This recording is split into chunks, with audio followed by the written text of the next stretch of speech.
There are moments in every believer's life when the world feels hostile, when people you trusted turn cold, when life presses in from every direction, and when your spirit whispers, Lord, I can't hold on much longer.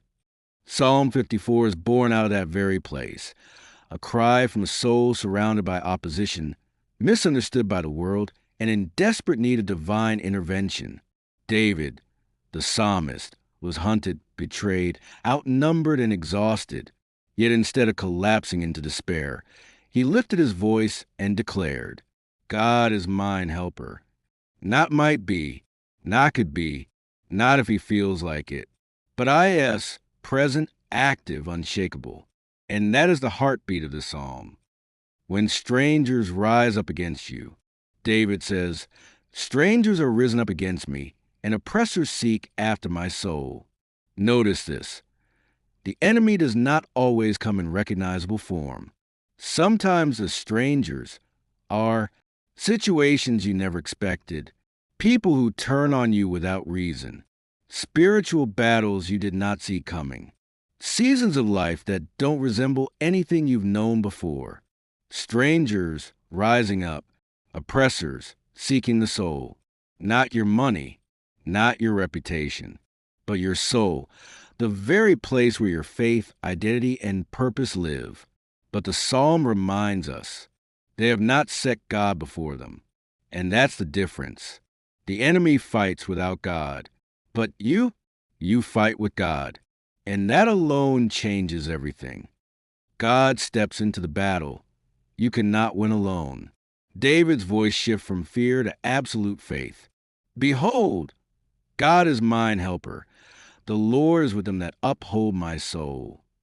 There comes a moment in every trial when human strength fails. You can't fix it. You can't outthink it. You can't outrun it. And right there, in the collapse, God becomes your helper. He becomes the strength behind your weakness, the light behind your darkness, the shield behind your vulnerability. God does not assist from afar. He upholds your soul from within. The justice of God moves without your hands. David does something powerful here. He refuses to fight his enemies with his own hands. He says, He shall reward evil unto mine enemies. In other words, the battle is not mine. I won't poison my own spirit by trying to get revenge. God sees. God knows. God will act. In a world where anger spreads like wildfire, Psalm 54 calls us to a higher place, a place where we release the fight into the hands of a holy God who judges righteously. Worship becomes warfare. Then David declares, I will freely sacrifice unto thee. I will praise thy name, O Lord, for it is good. Praise becomes his breakthrough. Worship becomes his weapon. Gratitude becomes his shield. This is the mystery of the kingdom. When you worship in trouble, God moves in power. When you lift your voice, heaven leans in. When you choose praise over fear, your spirit rises above what seeks to destroy you. God has already delivered what you are asking for. The psalm ends with a bold proclamation.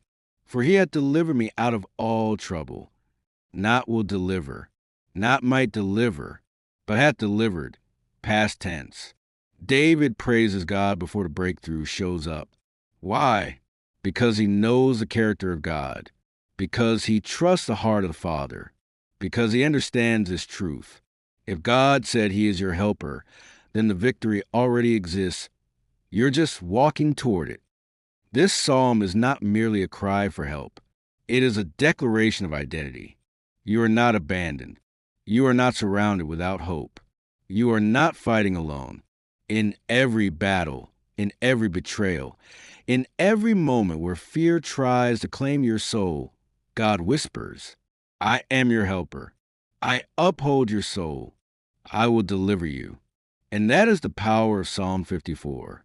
Not the absence of trouble, but the presence of a God who stands in the middle of it with you. If you enjoyed today's content, be sure to like and subscribe. Take care and God bless.